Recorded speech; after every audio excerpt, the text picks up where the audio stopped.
நண்பர்கள் அனைவருக்கும் வணக்கம். இன்னைக்கு நம்ம இந்த வீடியோல சற்று முன் வெளியான மிக முக்கியமான தகவல் பத்தி தான் பார்க்க போறோம். அதாவது மத்திய மற்றும் மாநில அரசுகள் மிக முக்கியமான அறிவிப்புகளை வெளியிட்டிருக்காங்க. ஸோ அதை பத்தி தான் இப்ப நம்ம பார்க்க போறோம். புதுமை பெண் திட்டத்தால் இடைநிற்றல் குறைந்து மாணவிகளுடைய சேர்க்கை அதிகரித்திருப்பதாக முதலமைச்சர் திரு மு.க. ஸ்டாலின் அவர்கள் பெருமிதமாக தெரிவித்துள்ளார். மகளிர் உரிமை தொகை திட்டத்திற்காக பயனாளிகளை தேர்வு செய்ததை அனைவரும் பாராட்டியதாக குறிப்பிட்ட அவர் 1.14 கோடி பெண்களுக்கு மாதம் 1000 ரூபாய் வழங்கப்படுகிறது என்றார். ரிசர்வ் வங்கி ரெப்போ வட்டி விகிதத்தை அண்மையில் குறைத்தது. அதை பின்பற்றி அண்மையில் SBI வட்டி விகிதத்தை 0.25% குறைத்தது.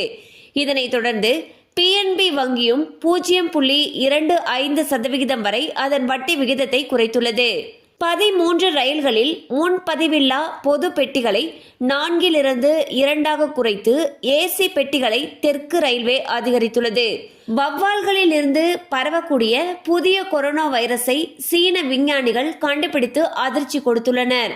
HKU5-CoV2 என்று பெயரிடப்பட்டிருக்கும் இந்த வைரஸ் COVID-19 வைரஸ் போலவே இருக்கிறதாம். இந்திய கிரிக்கெட் ரசிகர்கள் பலரும் திரும்பி பார்க்கும் வகையில் கோவையில் பிரம்மாண்ட ஸ்டேடியம் அமைக்கப்பட உள்ளது.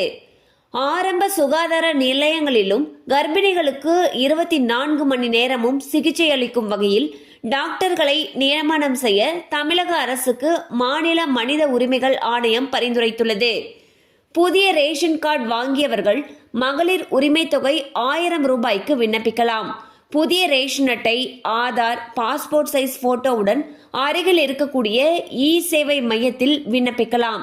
பின்னர் அதற்கான ஒப்புகை சீட்டு வழங்கப்படும். PM இன்டர்ன்ஷிப் திட்டத்தின் மூலமாக படித்த இளைஞர்கள், இளம் பெண்கள் தேர்வு செய்யப்பட்டு அவர்களுக்கு தனியார் நிறுவனங்களில் பயிற்சி அளிக்கப்படுகிறது. இதற்கு 12 மாதங்களுக்கு மாதம் 5000 ரூபாய், ஒரே ஒரு முறை 6000 ரூபாய் அளிக்கப்படுகிறது. இந்த திட்டத்தில் இரண்டாவது கட்டமாக 1 லட்சத்துக்கும் மேற்பட்டோர் தேர்வு செய்யப்பட உள்ளனர்.